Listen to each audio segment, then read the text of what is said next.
Hi everyone, in front of me I've got OSCAL C20 PRO, and let me share with you how to update the apps on this device. So first of all, make sure that you've got the internet connection because it is required, and make sure that you've got your Google account added to the device. If you're not sure how to do it, I highly recommend to check our tutorial about it, and then we can enter the Play Store.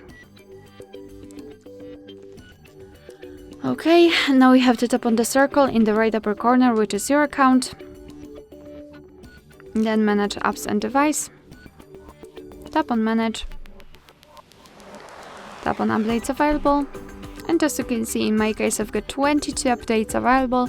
Of course, you can mark all of the apps available here or choose specific options. I'll choose Google Chrome, Google Maps, and maybe Messages. Just mark the option you'd like to update and tap on this update icon in the right upper corner. And right now your device will download the updates, and after that they will be successfully installed, and the apps will be automatically updated to the newest version.